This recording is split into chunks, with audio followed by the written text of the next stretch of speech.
पत्र दिल्ली के लिए ही नहीं, देश के लिए बेहद खतरनाक हैं। मुझे खुशी है कि इन लोगों ने ईमानदारी से कबूल कर लिया है कि इनकी असली नीयत और असली मंशा क्या है। कोई भी अगर इन संकल्प पत्र को पढ़ेगा तो उसका खून खौल उठेगा।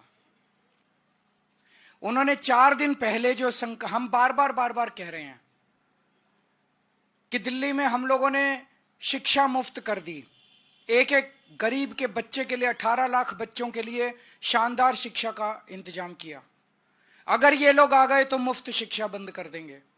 हम लोग बार बार कह रहे हैं कि अगर ये लोग आ गए तो मुफ्त इलाज बंद कर देंगे, अगर ये लोग आ गए तो मुफ्त बिजली बंद कर देंगे। अगर इन्होंने पहला संकल्प पत्र 4 दिन पहले जारी किया, उसमें इन्होंने साफ साफ लिखा कि दिल्ली के मोहल्ला क्लिनिक बंद कर दिए जाएंगे।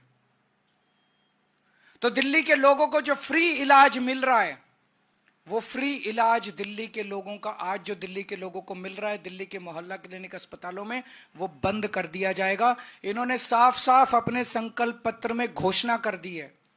और आज का इनका ये संकल्प पत्र है। इस संकल्प पत्र में ये लिख रहे हैं कि दिल्ली के स्कूलों में मिलने वाली फ्री शिक्षा को बंद कर दिया जाएगा। इसमें लिखा है, सरकारी शिक्षण संस्थाओं में दिल्ली के जरूरतमंद छात्रों को मुफ्त शिक्षा दी जाएगी। स्कूलों में तो सबको मुफ्त शिक्षा मिल रही है, जरूरतमंदों को थोड़ी मिल रही है, सबको ही मिल रही है। तो इसका मतलब ये सबको अब मुफ्त शिक्षा बंद करके जरूरतमंदों को देंगे। इसका मतलब लोग इनके नेताओं के घर के चक्कर काटेंगे कि मेरा भी मुफ्त करा दो जी, मेरा भी मुफ्त करा दो जी। आज दिल्ली के 18 लाख बच्चे दिल्ली के सरकारी स्कूलों में पढ़ रहे हैं, सबकी शिक्षा मुफ्त है। आज इन्होंने घोषणा कर दी कि दिल्ली में मुफ्त शिक्षा बंद कर दी जाएगी। परसों इन्होंने घोषणा की थी दिल्ली में मुफ्त इलाज बंद कर दिया जाएगा।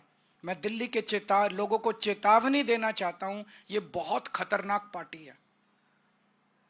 गलती से भी इनको वो मत दे देना, आपके घर का बजट ऐसा गड़बड़ाएगा कि आप दिल्ली में रहने लायक नहीं बचोगे। एक बच्चे की आज प्राइवेट में इलाज करा, प्राइवेट में पढ़ा लो, 5,000 रुपए महीने का खर्चा एक बच्चे का तो आ जाता है। 2 बच्चे अगर आपके हैं तो 10,000 रुपए महीने का खर्चा आपका बढ़ जाएगा सीधा। आज आपका सरकारी स्कूल में बच्चे 2 पढ़ रहे हैं, अच्छी शानदार शिक्षा मिल रही है, उनको 10,000 रुपए आपको हर महीने तो बच्चों की फीस पे खर्च करना पड़ेगा। मोहल्ला क्लिनिक में जाके आप इलाज कराते हो, एक डॉक्टर की फीस ही कम से कम, प्राइवेट डॉक्टर के पास चले जाओ, 600 रुपए 700 रुपए कहीं नहीं रखे। फिर वो 2-4 दवाइयां लिखता है, 2-4 टेस्ट लिखता है। एक डॉक्टर की विजिट सिंपल खांसी जुकाम हो 2,000 रुपए लग जाते हैं। अगर मोहल्ला क्लिनिक और अस्पतालों में फ्री इलाज बंद कर दिया गया, कम से कम 5-7 हजार रुपए तो महीने का आपका ये खर्चा, 15,000 रुपए तो ये खुद मान रहे हैं कि हम बंद कर देंगे, आपके 15,000 रुपए का एक्स्ट्रा खर्चा आएगा। मुझे बेहद खुशी है कि भारतीय जनता पार्टी ने ईमानदारी से कम अपने खतरनाक मंसूबों को दिल्ली की जनता के सामने कबूल किया है। अब कुछ और कहने लायक बचा नहीं है। अगर आपके कोई प्रश्न है तो पूछ लीजिए।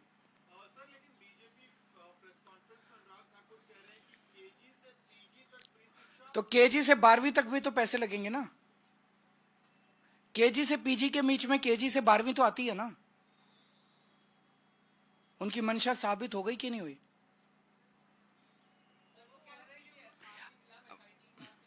करवा लें, सारी जांच करा लें, इतनी जांचें तो करा ली। और उनको केवल ये फर्जी जांच ही कराने, मेरे को गाली दिला लो इनसे, मेरी जांचें करा लो और जांच करा लो और जांच करा लो, बस जांच कराएंगे। तो दिल्ली की जनता तय कर ले कि केजरीवाल की जांच पे वोट देना है कि उनकी सुविधाओं पे वोट देना है। वो उस पर जवाब दे दिया इन्होंने, बहुत अच्छा जवाब दिया।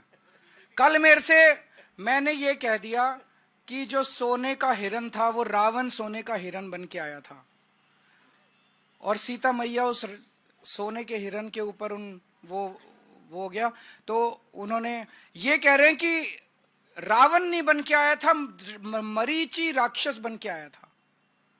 तो मेरी वो पूरी भारतीय जनता पार्टी आज धरने पे बैठी है मेरे घर के सामने कि मैंने रावण का अपमान क्यों किया, मैंने रावण का अपमान कैसे कर दिया। पूरी भारतीय जनता पार्टी, इनको रावण से इतना प्यार है, राक्षसी प्रवृत्ति है इन लोगों की। मैं दिल्ली के झुग्गी वालों को और गरीब तबके को खासकर चेताना चाहता हूं कि अगर ये आ गए तो ये राक्षसों की तरह निगल जाएंगे आप लोगों को। बहुत बहुत शुक्रिया।